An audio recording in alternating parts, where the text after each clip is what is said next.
In early June, we visited Graceland, the home of the great American icon Elvis Presley, born in January 1935 and who died in August 1977. It's a Graceland morning. Welcome to Graceland.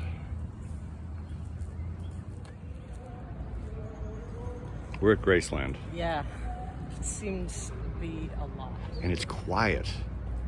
There's nobody here. But yeah, it's like going to Disney World or, Six Flags or something. There's like mall stuff, and looks like they got a shuttle to take you over to the mansion, which is on the other side of Elvis Presley Boulevard. Which is where our hotel was.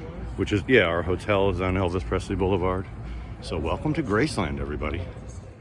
Of course, everything is Elvis themed, even the stop signs. So here's the mansion. Elvis purchased it when he was 22 years old, 1957.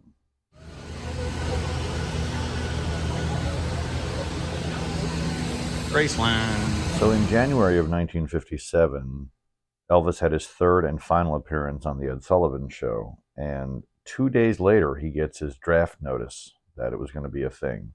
This is the same year that he purchases Graceland and that he produces Too Much, All Shook Up, and Teddy Bear. Once you go into the house, here is the living room, and Elvis's obsession with peacocks is on full display. And being that this is a museum, they even keep the receipt for the stained glass. So in 1948, the Presleys moved to Memphis. Elvis got a C in his music class. In 1953, he graduates high school and he decides that he's going to have a music career. In August of 53, he goes to the Memphis recording studio where he records My Happiness and That's When Your Heartaches Begin.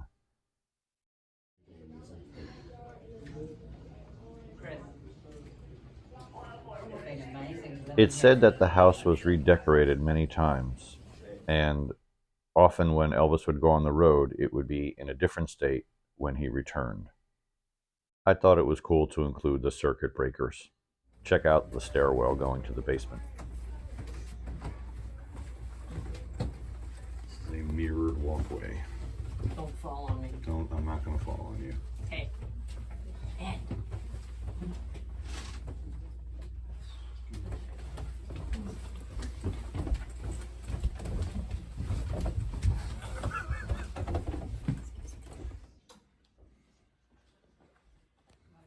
What a man cave.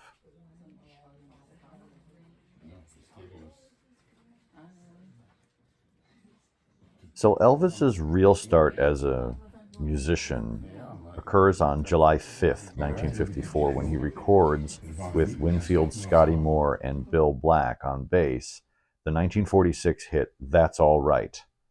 They also record Blue Moon of Kentucky as a side B, and that vinyl is released. The trio's first performance is in July 1954. This is the backside of Graceland. We just came out of there and went into Vernon's office, and there's like a smokehouse. But yeah, a lot of grounds. Beautiful. Beautiful. And we had a really beautiful day for this. Gotta catch up to Joanne. It was there in the 1954 debut of his trio that he is given the term rubber legs. This term and others like Pelvis follow him through his October 1954 only performance at the Grand Ole Opry, the January 1956 recordings at RCA that include Heartbreak Hotel and Blue Suede Shoes, and on March 23rd his album debuts and holds the top position for 10 weeks. Finally, on April 3rd, he debuts on the Milton Berle Show.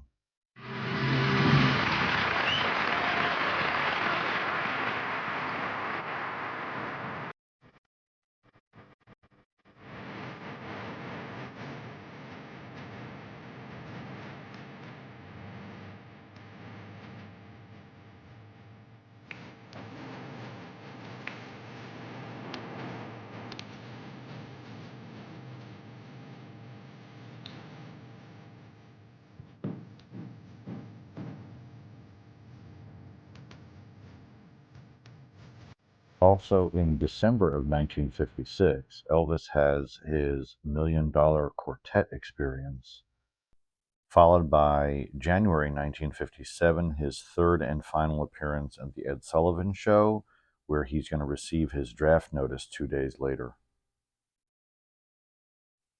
Also in this year, he's going to purchase Graceland and produce this holiday album. By March 1958, he is in the Army. In August of that year, his mother dies at 46 of hepatitis.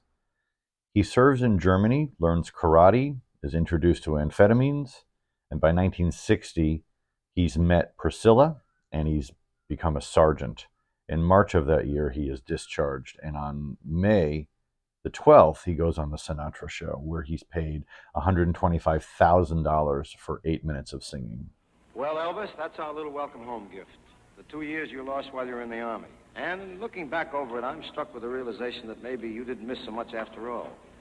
As a matter of fact, what you seem to have lost is your sideburns. Now, folks, what would you say if I were going to sing another song now?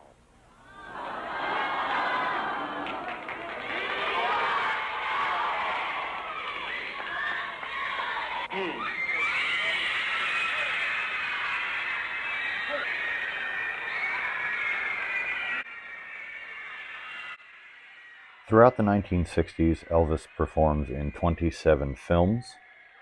He also wins a Grammy for his album How Great Thou Art. On May the 1st, 67, he and Priscilla marry at the Aladdin Hotel in Vegas. In 1968, Lisa Marie is born.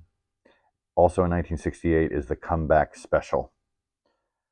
June 69, From Elvis in Memphis, which produces In the Ghetto and Suspicious Minds. In December 1970, he meets Nixon. There's a neat film about that. Also, Highway 51, just outside of Graceland, is renamed the Elvis Presley Boulevard. In 1972, his marriage with Priscilla falls apart, yet they remain very close, as can be seen by their holding hands even immediately following the divorce. In January of 1973, they produced the Aloha from Hawaii, which took place at the Neil S. Blaisdell Arena, a place I know well. On August 16, 1977, he was due to go to Portland, Maine, to perform there, but instead he was found unresponsive on his bathroom floor. He was later taken to the hospital, where he was pronounced dead at age 42. Buried near him on the property is his mother Gladys and his father Vernon. Buried in the meditation garden also is Priscilla and Elvis's daughter Lisa Marie, who died at age 54 in 2023, and her son Benjamin, who took his own life in 2020 at age 27.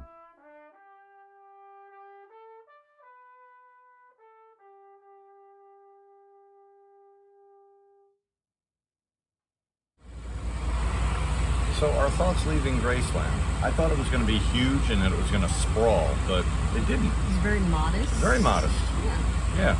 Almost like a modern day middle class house. upper middle class house in suburbia. Yeah. I mean, obviously his decorating is very ornate. Like you wouldn't see that in a regular house nowadays. But And we read that it would change so often while he was on the road, he would return and the house wouldn't look be the different. same. Yeah. So he liked to redecorate. He got used to the change, so he got used to it not being the same. But then he built that huge racquetball court. Yeah. Crazy. All right. So from Graceland, which is right behind us, actually. If you can see it, there it is. People going inside there. We're going to sign off from the tour bus here.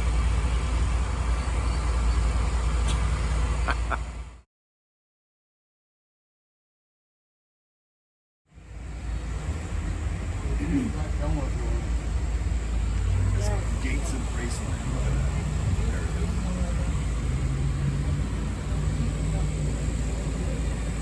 Den überhaupt auszulohnen, hier, wenn man Now, across the street where you catch the tour bus, they have all these museum displays of Elvis's various possessions.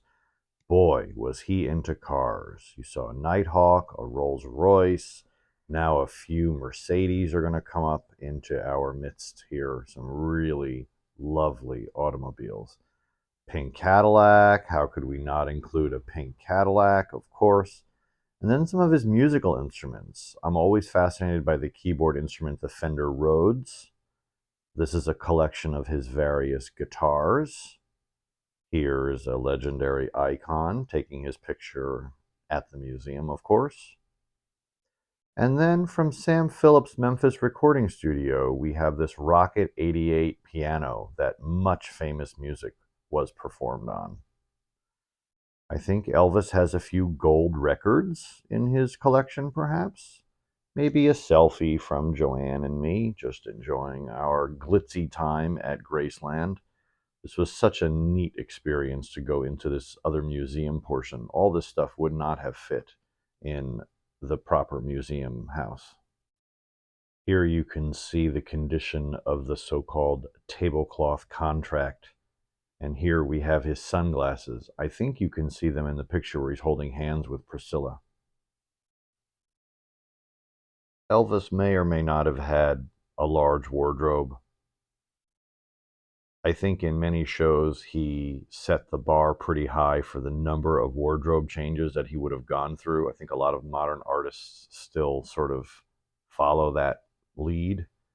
Again, a few platinum and gold albums. And just when you thought you had seen all of them, we're going to pull out here and see some more. And just when you thought you had seen everything, here is Elvis Presley Airlines.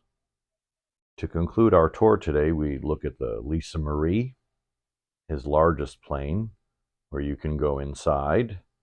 And they have security cameras kind of keeping an eye on things, but we have a close-up of the cockpit and of basically a living room kind of space, an entertaining area, a lavatory with fabulous curtains. Thought that was worthy of mention. A meeting room. This is all on this large airplane. And of course, a first-class bedroom. Elvis Presley was a 20th century icon along the lines of other solo acts that were the biggest of the century, like Frank Sinatra and Michael Jackson. There is a definite feeling of exploitation of his talents by others.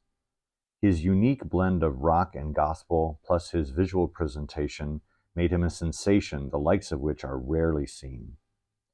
Before seeing Graceland, I certainly knew and appreciated Elvis, but standing where he stood, seeing the manner in which he lived, gives me a respect for the man, his artistry, and the tragedy that was much of his adult life.